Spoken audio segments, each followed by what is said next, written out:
Sure. Hey, everybody. We are super excited to be joining you for another live stream with, I don't know, I think we're going to be like the three amigos. What do we think? Should we call ourselves that? Three Musketeers, three amigos? What do we think? I dig it. All right, cool. Love Jacob, it. thank you. Thank you for having us join you today. You want to kick it off and say hey to your people? Sure. Well, hey, everybody who's checking in today. I know, man, Christmas right around the corner, but, cold in Vegas by our standards, but the real estate market is heating up. So this is a time when actually a lot of people, believe it or not, end up moving to Vegas. I moved here in December. So this is a big time. In the news recently, it just showed that Vegas was the leading area in the country for investors purchasing homes too. So all sorts of fun stuff today. Laci and Amber are going to help be here for a whole bunch of these questions on the real estate and the mortgage side. Questions, drop them. Drop all the questions you want. We'll get to them later. The video, and if you want to work with Laci and Amber when you're looking to come move here, the link will be down below, or you can call the number on the screen. Awesome. Yeah. Amber, how's your Hi, day today, babe? everybody from Jacob's channel, Laci's channel, and my channel. Thanks for following, and we're excited to talk to you today and really answer any questions that you have, but then to give you all the new scoop of everything that's going on right now and then through the rest of 2025. Yay! 2025. I'm so proud of you, Amber. I never make you do like any intros or anything. I'm always just like take it. I was like, today we're gonna make you do an intro. So I feel like I just grew up in the YouTube world. Yes, you did. Yes, you did. Oh, you did great. I'm super happy. Good to see everybody who's joining. Like Jacob said, drop it like it's hot in the comment box below. We really want to make sure we're answering your questions. We do these lives for you. We're grateful to have Jacob here. We know that he has a great audience and a lot of people with a lot of questions. So bring it hard, bring it excited, bring it happy. We're going to jump right into this and get things going. And we have a lot to talk about today. Yes. First and foremost, the biggest news, this is where Amber's world really got some big news. And for a lot of you said that's going to be when you're applying for mortgages, new loan limits came out. So the Fed put it out for everybody in the U.S. What are these new loan limits, Amber? Give us what people need to know. Okay, well, let's talk about, there's several different loan programs. So let's talk about all three of them, FHA, conventional, and then VA. So the new FHA loan limit, so keep in mind when you see the loan limit, it's going to show 1 unit, 2 units, 3 units, 4 units. Mostly what you're going to be looking at is the 1 unit, because most of them is for single family homes, condos, townhouses. $524,000. That opens up a lot of buying power right there. Does that blow your mind? When I bought a house, it was 280, and that was not, I don't even think that was 6 years ago. It was 280 something thousand, right? 287. I think it was like 287. That's crazy. That's crazy. Inflation, baby. Oh my God. Crazy inflation right there. 524,000. But I mean, it opens up huge buying power for so many people because FHA allows so many more loan approvals than conventional does. Absolutely. It just has so many more different guidelines that allow more people. But yeah, it is crazy how high it is right now. Amber, can you ask you, since we have a kind of a broader audience today with all three of our channels going live, will you touch just a little bit on the FHA program? A lot of people are scared of that program, and a lot of people kind of stay away from it because they hear things in the news or from friends, people who are experts that don't do this for a living. I hate that because it really bums me out, but it limits people's thinking and what's possible. Will you walk through kind of how that works? What is FHA? Actually, we even got a question here that says, what's FHA? So let's talk about it. Oh, nice. I don't know why there's such a negative thing about FHA, to be quite honest with you. So when you're a first-time home buyer, for sure, right? But you can do this with your not being a first-time home buyer as well. But most of the time when you're a first-time home buyer, you don't have a lot of money to put down on a house. Sometimes your credit might not be up there because maybe it's not lengthy enough to be as high or something like that. So FHA has lower rates than conventional. It's usually about 0.5% lower. Their mortgage insurance is the same mortgage insurance no matter what your debt ratio is, no matter what your credit scores are. Conventional mortgage insurance is higher if your credit scores are lower and your debt ratio is higher, right? So they work differently that way. So if you have high FICO scores and you're going to put more money down, conventional is usually the better route for you. If you're not looking to put a lot of money down, 3.5%, or you can add a grant to this, and maybe your FICO scores are a little bit less than 720, 700, FHA usually runs better numbers for you. FHA also allows higher debt to income ratios, so it allows more people to get into houses, FHA does. Yeah. So I don't really know why there's a negative thought process of FHA. It's a really cool program, and it actually runs better payments if you're putting a lesser down than Yeah. conventional does. Yeah, I think a lot of times the PMI, the extra payment that's included in your mortgage, I think is what turns people off. But they don't really quite understand that like that can go away over time. Am I right? Well, no, let me explain that. So Yeah. PMI mortgage insurance, you have that for FHA loans and conventional loans. You have them for both. So FHA, you have it regardless. Conventional, if you put less than 20% down, you have PMI on there. The Yeah. difference is the cool thing about conventional is it goes away once you have 20% equity and you could, get an appraisal and the bank can remove it. FHA, you have to refinance out of that. But right now, when we're in a market where you're getting a loan and you're going to refinance later, just take whatever's the lowest payment because you're going to refinance that loan in the future anyway. Yep. I love that. And P.S. if you guys are watching for the first time, my name's Laci. I'm a realtor here in Vegas, and Amber's actually a lender. She's basically the person who's going to do the hard part, which is really, really getting down in there in the nitty gritty. Jacob's amazing because he's always we always have these great conversations off camera about with all his great questions. You guys watch his channel for a reason because he does needle in for those questions. And I'm so glad that we get to do this online where we get to do these conversations in front of you now. But it's just been super interesting to me to see how the evolution of knowledge regarding loans has not changed much. And Amber's ranked number what, Amber, in the nation? Well, do you want to know what I'm ranked in Nevada right now? Yes. What are you ranked? I mean, we still have to finish the year, but right now I'm the #1 lender in Nevada. What? Oh my God. Congratulations. I didn't know that. That's amazing. We haven't finished the year yet, so I probably shouldn't have said it out loud, but I was so excited when I saw that the other day. Oh, that's so well deserved. For everybody that trusts me to help them with their loan. Yeah, and that, Amber, you're just so creative and so you think outside the box. And I know personally, you and I have handheld people from never thinking they could buy a home all the way to having the keys to a home, and then sometimes more than one home as they become investors. So I'm just congratulations! Wow, I didn't know that. That's amazing. I was gonna in the nation. Dang. What are you ranked? Well, last year I was ranked 166 in the nation. 166 in the nation, you guys. So we're not working with like slumps here, all right? We're good at what we're doing, all right? Amber, while we're on FHA, let's talk briefly just a little bit further about that. What is the current minimum credit score for FHA? Well, FHA has a couple. So if you're going to put the minimum 3.5% down, then you're looking at a 580 or above FICO score. Okay. Right? You can also add a lot of grants to FHA. Most of the grants want to see you at least 600 or above on the grant programs. That way you can utilize the 3.5% down FHA and then add the grant to cover that 3.5%. And you're not coming in with any down payment. But you can go down to a 540 FICO score if you're going to put 10% down. It's the only program that you can go that low, on it. So we had somebody, I'm going to put some questions up here. I have 480 credit and tons of bad debt writing off. Will I qualify for an FHA loan? Amber, I know that you work hand in hand with a lot of people that that need help with just fixing their credit and they think they know how to do it. Was that somebody that you would say, what would you say to this person, I guess? I would say, let's talk so I can give you a game plan. Because we need to get your credit scores up. But just yesterday, I pulled somebody that was in the high 400s and the credit wasn't very lengthy. It was just recent stuff that hit on the credit. So it was making the scores look bad, but it was more because it had more recent stuff that you just need to clear up. So I can kind of help you with the game plan, and tell you what I think you should do to your credit. I love that. And then last question that I'm just seeing in the comments here regarding FHA, there was somebody who said, seems like there's a lot of a small listing section of FHA condos specifically in Las Vegas, or am I wrong?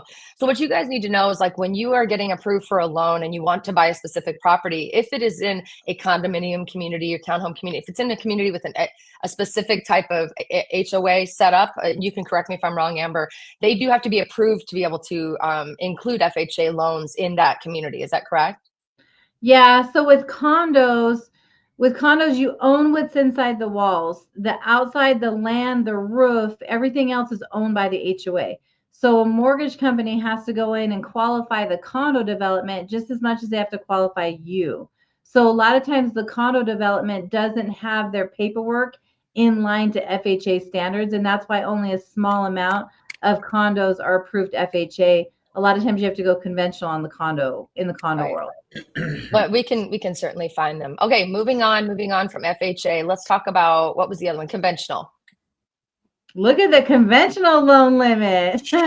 Dude, Amber, wasn't that like 400,000, like, I don't know, 6 years ago or something? That's It wasn't, crazy. yeah, it wasn't that long ago. It was like 487, I think. But now 806, 500. So that moves it to where it less and less people have to do jumbo loans to, if you're going higher in purchase price, you don't have to play in that jumbo world anymore, which gives you more buying power, putting less money down, lesser rates and stuff like that. But so this is for a 1 unit. Now keep in mind, if you buy a 2 unit, 3 unit, or 4 unit, then you have different loan limits. But for a 1 unit, it's 806, 500 right now for 2025. And one of the misconceptions about conventional, again, and I don't know if you get this a lot. I think we've talked about this before, Jacob, in our side conversations, is that a lot of people assume you must put 20% down on a house, and especially assume that you must put 20% down on a house for a conventional loan. Have you heard that before, Jacob? I mean, that's just the standard knowledge that most people have. They think you have to have 20% down to buy any property, but it's like, no, Right. as Amber well knows, you definitely don't, depending on what you're buying and what kind of program you're using. Right. Amber, tell us more about that, because I know that there's several variables in there in terms of what you can put down for conventional. I think that rumor comes from like places like California, like Northern California, where it's high end. And then there you pretty much have to put 20% down because they're loan limits and stuff. And because the prices are so high and it's all jumbo. But like you can put as little as 3% down on conventional. So for first-time home buyers, they have 3% available. If you're not first-time home buyer, usually it's 5%. They even have cool programs on conventional where if you're under a certain income limit that you get cheaper rates. They also have somewhere if you're in certain areas of town that they're trying to target, you can get cheaper rates too. So there's a lot of different things on conventional, a lot of different ways to play with it. There's so many. We could probably spend like 5 YouTubes just talking about different like tricks on conventional loans to be able to do. Yeah. Because there's just so much that's available out there for you. That's the thing that I love about you, Amber, is like there's some lenders who are very black and white, and there's 4 things that I offer and I don't want to do any more work. But you are like not only creative, but just super, you're like a dog with a bone. Sorry to call you a dog, but you're like a dog with a bone. If you see someone that wants to buy a house and they need to maneuver through things, you're going to look at every damn program, every possible grant, every possible this, that, and the other to get them into a house, which is really, really cool. So thank you for being so flexible. I wanted to just touch on, because I'm watching the comments, guys. A lot of you are asking about grants. So Amber and I actually do a weekly live stream every Friday around 11 or 12, usually around noon PST.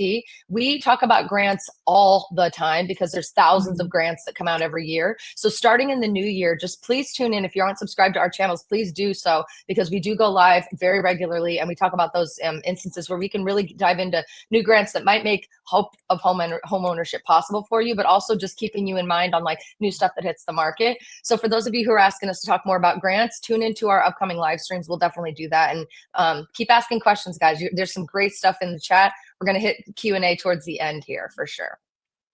That's the fun thing about January is when we hit the new year, that's when we start getting all the new money and all the new all the grant programs are refunded again too. So you have that. Lots available.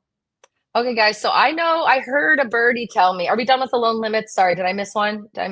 Well, the only thing I was going to say is VA, if you're buying your first VA house, VA has no loan limits. So you can go as high as you want to. But if it's your second VA house, so say you have one house and then you're going to buy another and you have 2 on your VA loan, then their loan limit is the same as conventional. So in order, so you have to fit both houses within that 806 500 on the conventional side, or like on the VA side. So we can work that out, but VA, that's the only time a loan limit applies is when you're doing multiple, like you have one VA and then you're buying another VA. Did that make sense, or did that lose you? Because VA is a little confusing. I love that the VA has no limit. I think it made sense. What about you, Jacob? Did that jive for you? My brain's fried today. Shoot, no limit on the VA loan? Heck yeah. Yeah, amazing. I love that. Awesome. Yeah, well, so I heard like the last one I closed was like a $1.4 million 100% financing VA loan. You can't get that anywhere. That's why I'm always telling the veterans, if you have VA, use it. Do not like, and plus you could buy multiple houses. VA is so fun with how you can play with it. Wow. That's amazing. I heard a little birdie tell me that there was a Fed meeting this week, guys. I would love to hear both of your thoughts on the Fed meeting. Did you watch it by chance, Jacob, or have you been tuning into any of the info? No, I have not. So I'll have to lean. Probably a good idea, like earphones. Don't tell me anything that's going on. Yeah, well, it's been a wild week for me, to put it lightly. Got it. So Jacob getting in the wild stuff here in Las Vegas, living his best life, Las Vegas life. Okay, just I'll leave it at that. Well, then Amber, yeah, tell us what's what, because I did hear a rumor, but I know that a lot of people have been like waiting with bated breath to like see if there's going to be a rate drop, and everybody thinks they're going to time the market. And I'm just going to wait for the rates to drop. I'm going to wait for the rates to drop. I'm going to talk about why that's not a good idea here in a minute. But what happened at the Fed meeting, and should we care? Like, I don't know. Well, this is a good one to ignore if you wanted good news. So basically, like I'll just give you the Amber synopsis of it, right? So the Fed dropped the Fed fund rate 0.25%, which is short-term loans, right? So that's like credit cards, car loans, like home equity lines, but not mortgages for your home. On the mortgage side, they said that they're going to reduce their security holdings. We've talked about this before. So I feel like there was just this, like it was like smoke and mirrors, because all you're seeing is that quarter Fed. But when he said he's going to reduce the security holdings, that's us. That's mortgages. So basically what that means is that reducing the security holdings keeps our rates higher, because that's mortgage-backed securities right there. So that keeps our rates higher. And they showed you always make fun of me when I say this, but it was a dot plot map.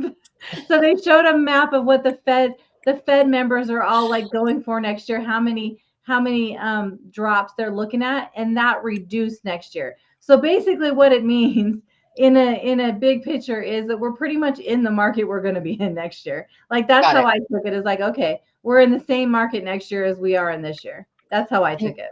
Can you say dot 2026 as well? Say dot plot map seven times fast. Say it fast. Go. Dot plot map. Dot plot map.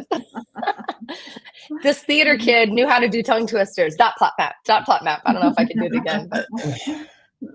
So what you're saying is, for those of people who are like standing by trying to say, I'm going to time the market, I'm going to wait. Now is a juicy, crunchy time to buy. And just because of, not because of rates or anything like that, but just because of the fact that there's not a lot of competition on the market, but all throughout next year, it's going to feel a little bit more like it did this year is what you're saying. So timing the market's not really a thing right now. Yeah, like this year, I feel like kind of mimicked last year a little bit. Do you kind of feel like that too? Except for the end of the year was a little bit better. Like last year, the end of the year kind of like paused a little bit. This year, I didn't see a pause, but every other month it feels like it kind of mimicked. And I mean, to me, that's what it kind of feels like next year too. I love that. Amber and I go live, like I said, once a week, and every year we've been doing this for 6 years together, 7 years together. I don't even know how many years we've been doing this, but every year at the exact same time, every year we say, it's the juicy, crunchy time to buy. It's October through the end of the year. It's time to buy, because of the fact that nobody wants to move during the holidays. It has nothing to do with rates, really, more than it is inventory, a lot of deals for new home communities, and just stuff that happens at the end of the year that gives you a little bit more of a fighting chance to get a deal, like a sweet deal.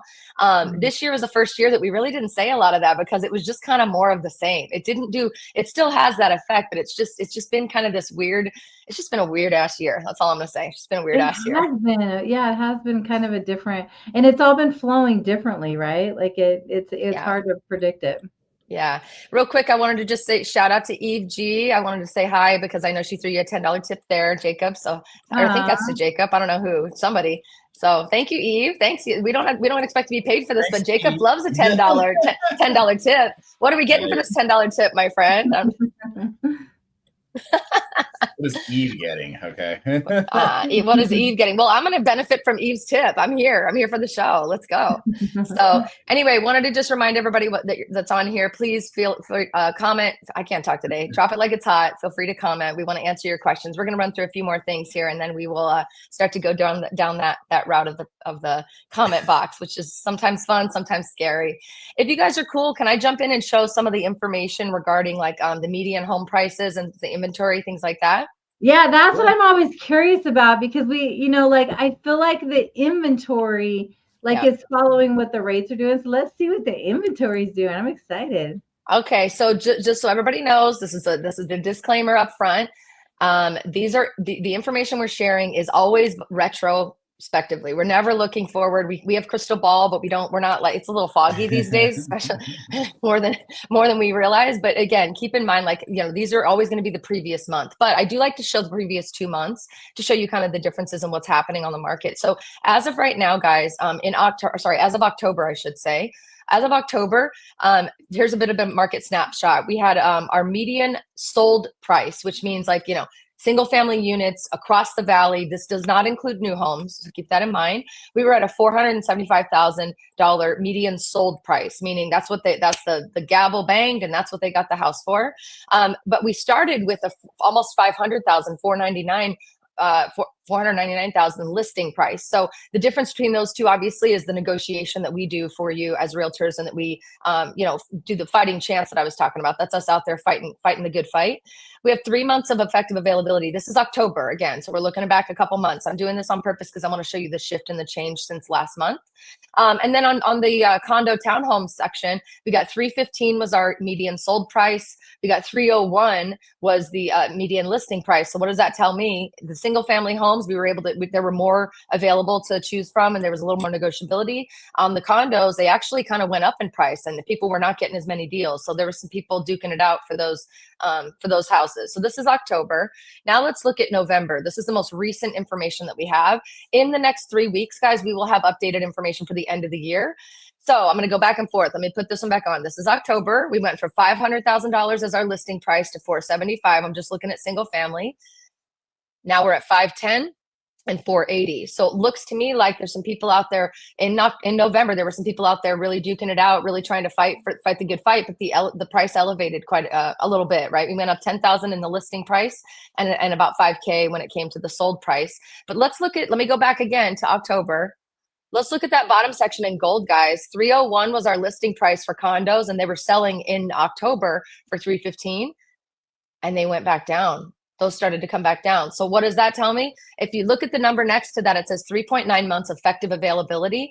There were more condos listed, so there was more to choose from. So what does that do? It waters down the pricing a little bit. It gives you more options, a little bit less negotiability, right? Or sorry, more negotiability, less competition. That's going to make that price kind of slim down and straighten out. On the reverse side, though, for the homes, it was a different story. So hope this gives you guys a little bit of information. There's a lot of numbers to be flying around, and a lot of stats that people share when it comes to the process of talking about the real estate market. We try not to get too stat heavy because everybody has, it's like stats are like, stats are like buttholes. Everybody has them and they're all different, right? So at the end of the day, I was like really gross, but I had to do it. At the end of the day, like we try to take it with a grain of salt, but those are some really good numbers when it comes to the median prices. Those are the really good numbers to kind of go by. Everything else, everybody has an opinion, blah, blah, blah. That's what we're going through. So what do you guys think of that? What are your thoughts on the condos versus townhomes in November? Condos going down, houses going up.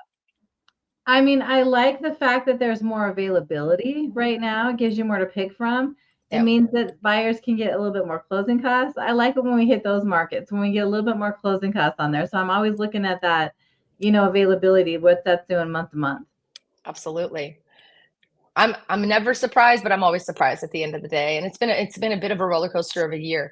In the beginning of the year, guys, what I think we're going to do for our first live stream in January is I would love nothing more than for us to look at the January through December kind of timeline showing, or not timeline, but the graph that shows where the prices went up and down, because we had some big swings this last year. From like January to June was like a massive shift, and then it kind of equaled out. So if we're going to see more of that this year, I think it'll be great. So we will definitely have that plan for our first live stream in the coming year, which is like you guys like 2.5 weeks away. I can't believe it. So yes, I love that. All right, let's jump over to the comments, see if we can answer some questions, and then we will hop off and get this thing going. All right, guys, like if you have questions, please, thank you for tuning in. I appreciate everybody who's still watching. Drop it like it's hot in the comment box below. Let us know. Let me see what we can say here. Gershon says, how much is a 3-bed, 2-bath rancher? This is a great question. Can I touch on this one, Amber? Of course, you would be the best person to touch on this one. I mean, this is like what I do for a living every day. No, just kidding. I want to touch on that one only because I'm not going to give you the answer you want, unfortunately, Gershon, because I just gave you the median home prices. The reality of the situation, though, is there's a few things in Las Vegas that are going to take your price point up and be just less available, right? A couple things. I'm going to run through them. Number one, single story. That's a rancher. Single story house, you're going to pay more. No matter what, you're going to pay more. Number two is a pool. That's definitely hard to come by. And you can still put pools in, but they're very restricted now, only 600 square feet. So they're like a dip pool, or like a one of those pools you lay down in and you're like, I feel like you're in a kiddie pool, that kind of thing. They're kind of tiny. They can be big, but they can be designed well, but they're not great. So like a little wading pool. So single story pool, anything in Summerlin, anything in the deep Henderson, like bougie neighborhood, you're going to pay more, right? Bedroom downstairs if it's a two-story house, and then also RV parking. So those are like the 4 or 5 things that are going to absolutely drive that price up. So when you ask me a broad question like what's a 3-bed 2-bath rancher cost, it's going to depend on the area of town. It's going to depend on the age of the home. It's going to depend on upgrades that have been made to the home. So I would just kind of stick with like, let's get you qualified if you're interested in chatting and like seeing how much you could spend. Let's get you talking to Amber. Click the link in the description, or you can just text us at the phone number below. Let us know you came from this live. We'd love to set up a phone call. There's no hard sale with us, guys. We are very, very direct. We're very just like want to be here for you as a resource. We don't care if you're moving now, 10 years from now, or if you never move. We just want to be able to be a resource with truth and with caring on the other side of the phone call. But I could probably give you some more info, but the median prices is where I would start. 500,000 as a listing price, 480 as the sold price as of last month as a good gut check, and then add a little bit more for each one of those things that I just mentioned. Thank you for coming to my TED Talk. I appreciate that. Nice explanation. Love it.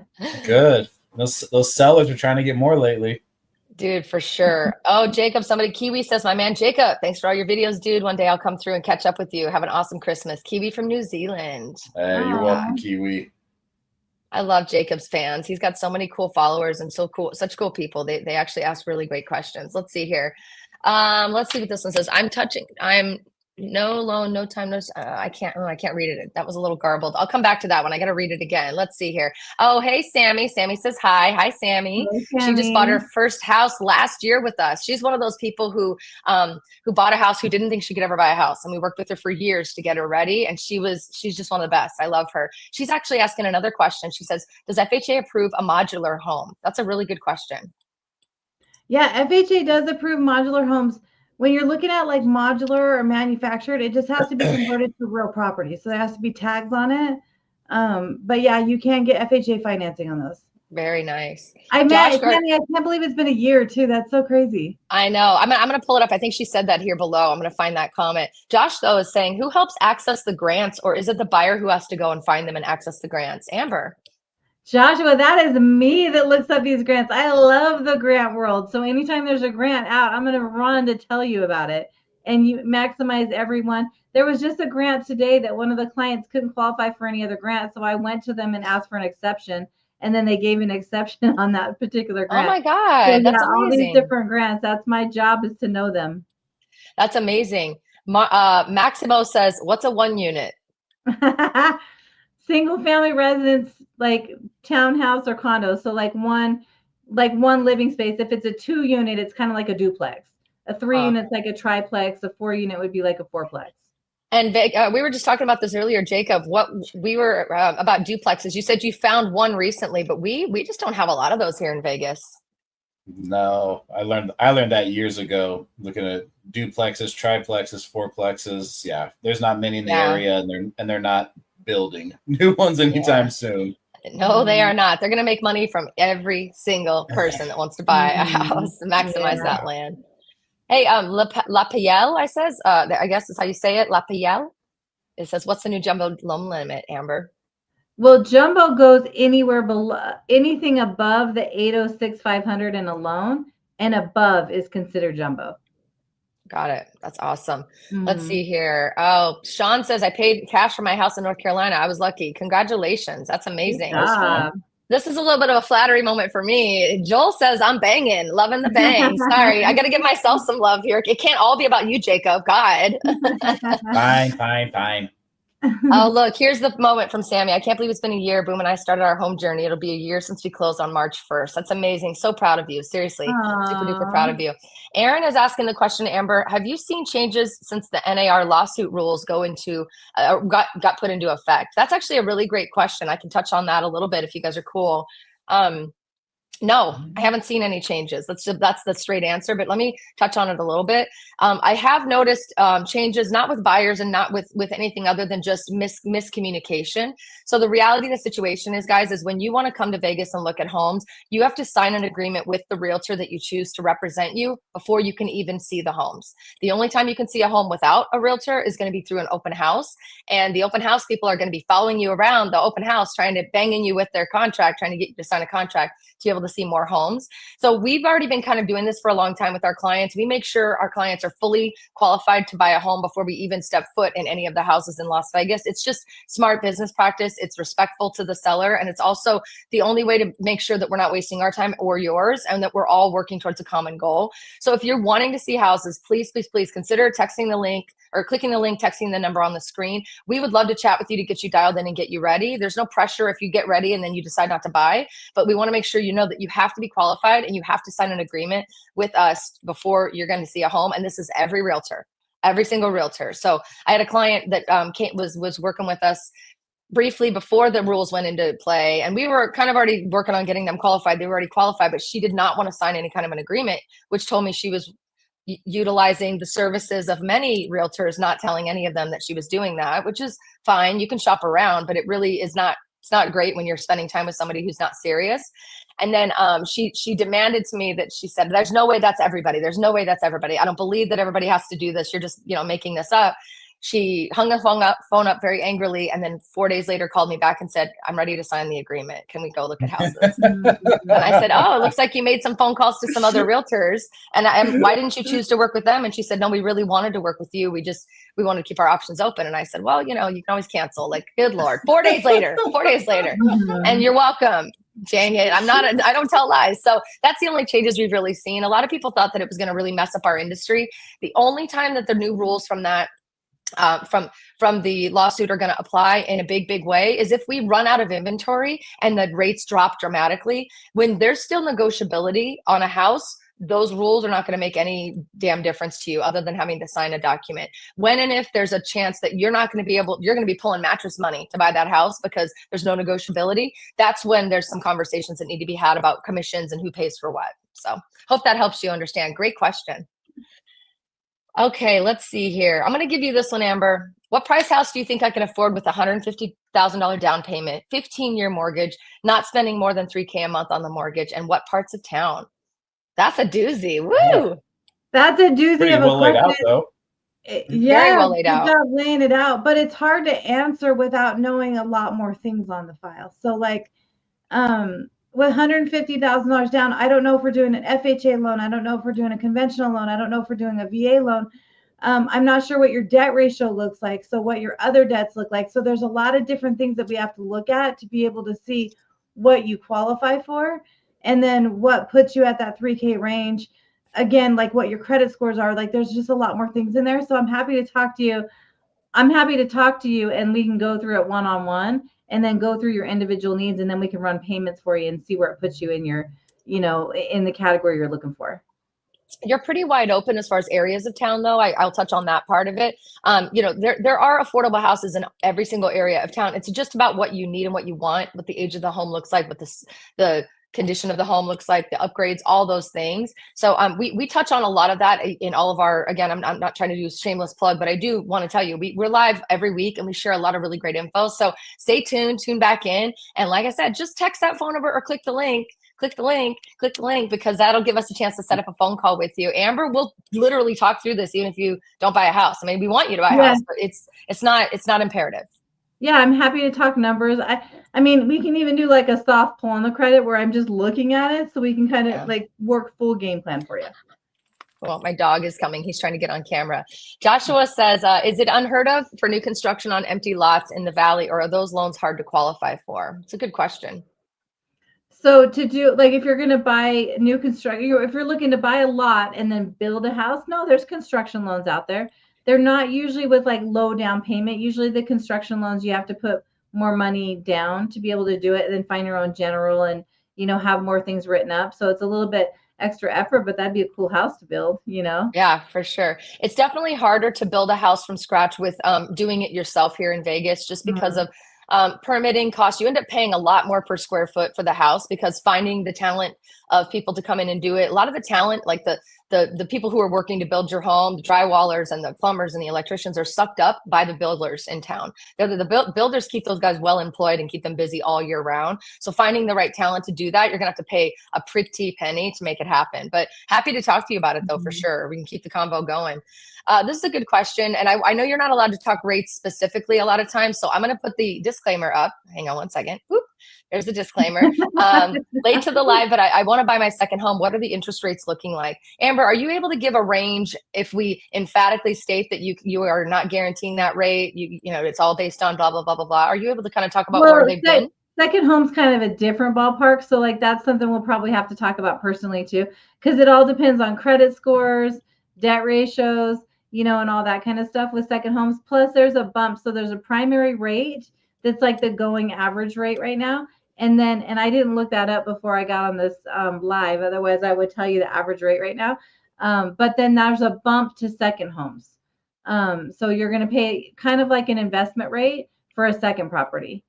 So and this is a dumb question, I'm asking genuinely with no knowledge of what this would look like. So if I'm getting 6.25 for my rate on the first home, is there typically a standardized upgrade in terms of how much it is more for the investment? Is it like going to always be 5% or No, I mean, more? a lot of times it's about 0.5%, but sometimes there's additional points on your closing costs too.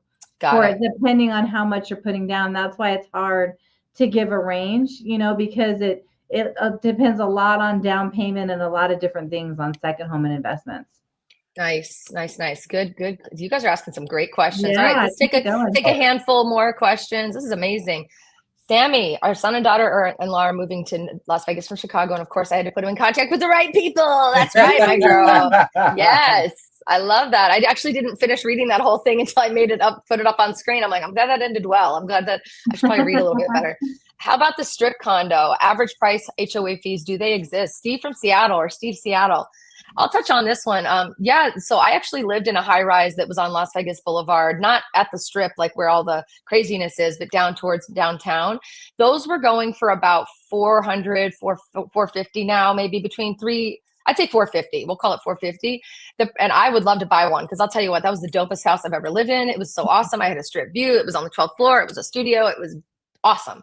But the problem that I ran into when I was renting it at the time as I was transitioning after a very needed divorce that I'm very happy is over. And now so while I was renting, I went to look into buying one. And while the price point was fine, it was about $600 a month for the HOA payment. Now we did have a guard at the front door. We had a private garage. We had a beautiful pool. We had amenities. So there was definitely a rightful charge for some of that stuff. But $600 a month can get you a lot more house. Am I right, Amber? Yeah, I've noticed that pretty much any of the condos along the strip or right off the strip, those HOAs are pretty up there. You pay a pretty price for being close to the strip.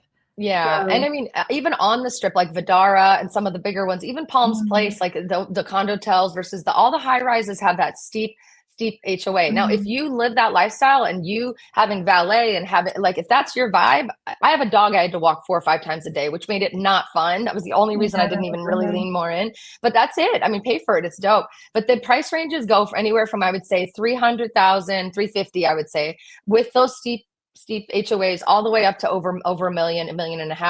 And then sometimes the buildings will change what you're paying HOA wise based on the floor and based on the view, right? So some people are paying $1,500 a month in HOA, which God bless them. And if any of them are single, let me know. I would love to say hi. But all that being said is there's just a lot of different variables, but really great question. And I actually freaking loved it. So if you're thinking about those, we definitely have sold a lot of those too. Weren't you looking into some of those for yourself, Jacob, at one point, or just considering just learning more about them? Yeah. I mean, to live in something like that or more in the action of the Vegas area. Because, some people they think all the locals live on the strip or live near all the casinos or in the casinos, which we don't. But no, some do. But most of the people in the Vegas Valley don't live anywhere near the casinos, the hotels, and the strip and all that sort of thing. Yeah. So. It's a very interesting thing. We have such a unique market here and such a unique offering, right? We're not New York, we're not LA, we're not, it's just such a unique, interesting market, and everything is much closer to each other than people think. So people are like, I don't want to live near the strip. And we're like, but then some people are like, I want to live on the strip. I'm like, well, good news, you two can be neighbors because you're going to only be within about 15 or 20 minutes from each other. You know what I mean? So it's just so funny. This is a really great question I just saw. Jay Stratton said, I own my home in Green Valley. What do you think of reverse mortgages to purchase another home? How do you feel about that, Amber? Or how does that even work? So what a reverse mortgage is it's a mortgage when you're over 62 years of age. You can, if you're, and you have to put down a significant amount of money too. But you can turn it into a reverse mortgage. So instead of making your monthly payment, that payment gets attached to the principal of your house each month. A lot of financial planners use this so that they use a reverse mortgage to save people monthly so that they could put it into investments. A lot of people use it because when you get into retirement age, it's just harder to live off of that income. And so then you get rid of the mortgage payment and you're basically living off your home equity. So it's great. The only place that it's probably not great for is your kids. Because when you pass, you owe less and less equity. You still get, your kids will still get what equity is left on it, but every payment is being attached to the house. So it just depends on, it's right for some people and not right for other people. But I mean, personally, I've talked to my parents about a reverse mortgage because, why shouldn't they live their best life? We don't need their money from the house. My brother and sister might not agree, but so that. it just depends on what you're looking for. I love that. There's another one. Richard III said, how quickly can you move in if you can pay cash for a home? Really good question. And I'll take that one because Amber's out of the loop on that transaction. We have closed. There is a closing time frame. I've closed a house in 7 days. So if somebody was buying with cash and we had all their documents that we needed, we could work very quickly with the seller. Seller was willing to say yes and get out of the house or whatever. We've closed the house as soon as 7 days to give them a chance to pull title, run all the title reports and things like that. So yeah, 7 days I'd say is probably the earliest. I've seen it done a little bit sooner, but that gets a little sketchy. And I always want to give my buyers a chance to get an inspection done and to make sure that if they want an appraisal, they can get that done too. And those things can sometimes take a little bit of time. But yeah, 7 days, baby, 7 days. And I'll be honest with you, when you guys are buying houses, a lot of you guys don't quite realize that it's usually a 30-day escrow time frame, which means like by the time you start shopping with us, let's say we started today shopping, maybe it takes us a month to find you a house. It shouldn't. It usually takes us only a week or two, but maybe it takes us a month. The minute you put that offer on the house, you're like 30 days to the day that you're going to get your keys. Variables come into play with loan stuff and things like that, or somebody needs a little more time, but typically it's about 30 days. I've never closed a house more than 60 days. And those are the hard ones to like negotiate. So people usually want to get those things sold and out of their life. All right, let's see here. What else? Oh my goodness, there's so much. There's so many. You guys are giving us some great questions. This is a good one. Do you think our market will be how it was 10 years ago ever, or are we the new LA? That's a really good question. Notice none of us answered the question. Well, hell, there's almost 1 million more people living here now than it was 10 years ago. So, I mean, it's never the demand of people moving here. It'll never go back to what it was in that sense. I mean, because just the growth has been immense. So, I mean, the local market will always change. Yeah, I mean, I think my take is in alignment with that. I think we've gone up, and the only time we've ever gone down is when the rest of the world went down because of the crash in 2007. Real estate's a long-term investment, and a lot of people assume that they think of it as it's like a 1 year, 3 year thing, and that's not sexy. That doesn't work. So all that being said, we really want to keep you guys focused on long-term. I do foresee us continuing to go up, though. I don't want to say we're going to be the new LA because I just get heartbroken at the thought that we will be in a situation where nobody can afford to buy homes.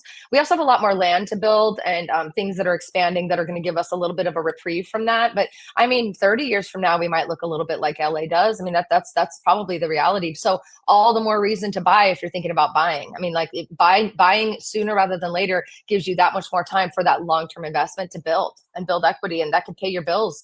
You could be happy about buying here and not being mad about not buying, like people in LA are right now. So good question though. Really, really good question. Okay, let's do two more questions and then we'll kind of bounce if you guys are cool. I know we all have some stuff going on. Let's see here. Somebody, I can't find it, but somebody had asked about HOA, 4 to 6 miles. What's the standard HOA? I cannot find it here and I cannot get this one to go away right now. So, oh, here it is. I'll make that go away. HOA fees in Vegas. I want to say something about HOAs because a lot of you guys who live in California, which is where most of you, 77% of our population comes from California. A lot of you guys are scared to death of HOAs and like, I'm not moving into a house with an HOA because California messed it up, right? Like there's a lot of rules out there that we don't have here. It's not good, right? HOAs are not fun. I'm letting you guys know, and I'm saying this today. I reserve the right to change my mind in the future. But right now, HOAs here are not crazy. They're not out there measuring your lawn with a ruler. They're not up in your face. Most HOAs. Huh? Most of them, HOAs. most HOAs. So on average, I would say I've seen HOAs as low as $13 a month. You don't get a lot of amenities, but that just kind of keeps everybody in alignment for how the houses look and feel. And then I've seen them upwards of $800 a month, depending on what kind of a house you're buying, like we talked about. So on average, though, I would say most of the time HOAs these days are around $90 to $150 a month. If it's above $150, you better have a guard gate. You better have some great amenities. There better be something included that makes it worth your while. But between 90 to 150 a month is what I'm seeing. Are you seeing the same thing, Amber? Yeah, I mean, unless it is kind of a really nice area, which most of those are higher end. Condos, though, typically are more than that. Those are like 250, 200. I mean, between 200 and 300, depending on the condo. And some of the townhouses get a little up there too. But for single family, yeah, I would say that kind of range is what I'm seeing. Good. Really good question. And then last one today, guys. Thank you again for everybody. By the way, before we answer this, you guys have been awesome. We've had a great showing for everybody here listening. Jacob, I think we need to do more of these together. I don't know. What do you think? I think it'll happen. Okay, good. Ben Simpson said, me and my girlfriend are thinking about immigrating to Las Vegas from the UK. What's the best advice to do when we come over? Great advice. I'm going to let it start with Jacob. What would you say, Jacob? Jeez. Well, I thought you were going to take it from the home buyer perspective, but I think there's a lot of angles we should cover for sure. Yeah, because I do. I've actually over the years I've had people ask me like, "Hey, we want to buy. We live in Canada, or we live in the UK, and we want to buy. Like, can we even do that?" And I'm like, Laci. Yeah, I know. Yeah, like, thank you, Jacob. Yes, Jacob. Yeah, or Jacob. I have to look the other way. Yeah.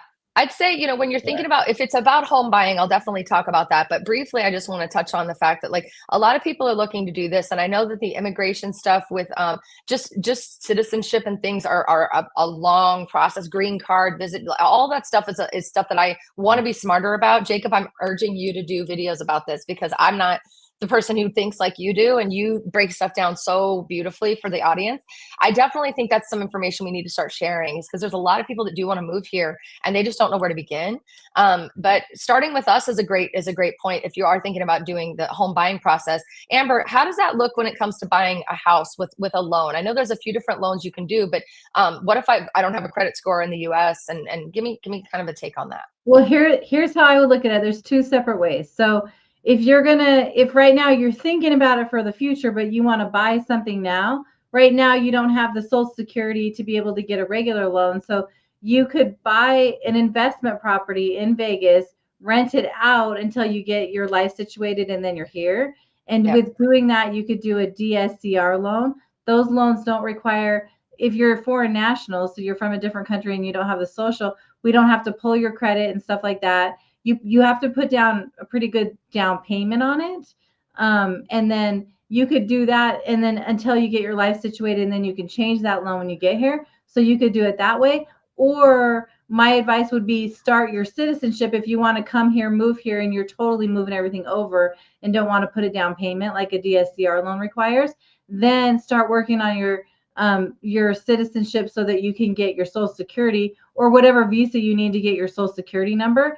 Right when you get your Social Security number, immediately go and start getting 1 or 2 credit cards, and then using them monthly, then paying them down, use them and then pay them down, use them and pay them down. That'll take about 6 months to establish credit. And then we need to work on the job. I don't know if you're like self-employed or you're getting a job, stuff like that. So you could do it 1 or 2 ways, depending on how fast you're looking to move to the United States. It is possible, though. I mean, we've seen people buy homes who have only been here a few months, where they establish that credit very quickly, because credit will build very quickly if you have none. If you're starting from zero, it's definitely an easy thing to do. So all the more reason to just kind of reach out to us. So again, I just want to reiterate. First of all, thank you, Jacob. Thank you, Amber. Thank you. Thank me. Thank all of us for being able to be together on this. I love when we're together, because it just creates a good conversation. And you guys we all have different kind of following and different audience types of, that are asking different types of questions. So I think it really brings a really good conversation to the forefront. Some great questions. Thank you to everybody watching today. If you are thinking about moving to Vegas, Amber and I are more than happy to take a phone call and just chat. There doesn't have to be we're going to pull your credit and you need to, unless you want real numbers, there's not going to be a lot of that. It's my favorite thing to do. Well, second favorite thing. My first favorite thing is to meet you guys in person when you're in town. But my second favorite thing to do is to just really take a phone call and just listen to you dream a little bit about getting from where you are to where you want to be, which is right here in my neon hometown. Like, it's my favorite thing to do. I figured out this year that I love it so much because it takes me back every single time to the moment that my family moved to Vegas, and it changed my life for the best. So we want to be a part of that journey. This is exciting. People can be negative, and there's a lot of crap in the news, and we just urge you to tune into people like us, the three of us, who are local experts on everything that we talk about on our channels. And it's an honor. I don't know, it's just really fun to do this. I just had a good time today. This is really fun. So thank you guys. Click the link in the description, or there's that phone number that I will put back on the screen because I forgot to do that a minute ago. There you go. There's that phone number, and we can go there. Oh, hey, Jacob, I'm excited. Somebody asked what video you're doing next. What are you working on right now? Oh, good question. Literally after we are off of this live is the update video. So the monthly update. I'm doing the monthly things to do video after this, but Jacob's is so much cooler because it's more like Jacob just gets in there for that information. It's like, there's plenty. There's plenty to end this year, that's for sure. I love that. I love that. Well, I want to wish you both a very, very happy Christmas. If you do celebrate, to everybody else who's watching, also happy holidays and happy New Year if we don't see you beforehand. This has been a wild year, but I'm excited to do more of this together, and I'm grateful that we're standing next to each other literally on screen right now. How about technology to do it? Yeah, buddy. Thank you. All right, guys. Thanks again for everybody who tuned in. Happy holidays for everybody. Talk to you soon. Bye, everyone. Bye.